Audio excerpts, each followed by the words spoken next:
Bounty hunter Boba was swallowed whole by a monster. Fortunately, his armor protected him, allowing him to survive. In a desperate attempt to escape, he punched through the creature's stomach.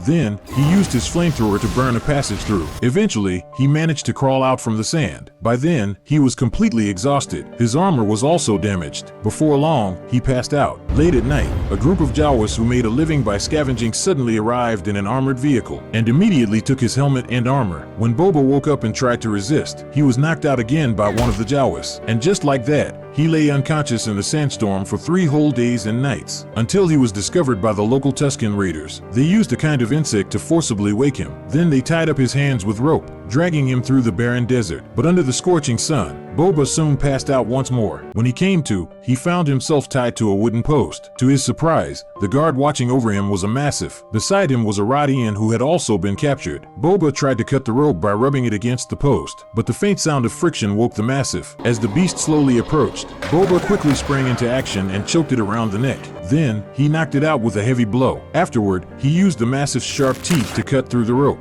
Before leaving, he tried to free the Rodian as well, but the Rodian's voice ended up alerting a group of Tuskens. Frightened, Boba had no choice but to run for his life. At that moment, the Massif regained consciousness and charged toward Boba with full force. Due to extreme exhaustion, Boba was quickly taken down by the beast and knocked out once more by a Tusken's powerful kick. The next morning, the Tusken child led Boba and the Rodian out to search for water. To prevent any escape attempts, the Tuskens put shackles on their feet, but to their surprise, the Tuskens' way of finding water was to dig in the sand for a black melon. After digging for a long time, Boba finally unearthed one. Just as he was about to take a sip, the Tusken child suddenly snatched it away. He would rather feed the liquid to the Massif than share it with them. Before they knew it, more than half a day had passed. The Tusken child and the Massif had fallen asleep from boredom. Boba and the Jawa continued digging. Just then, the Rodian suddenly uncovered something with black skin. Curious, he began digging faster, but before he could react, that's when a giant claw suddenly burst out of the sand and seized him by the neck.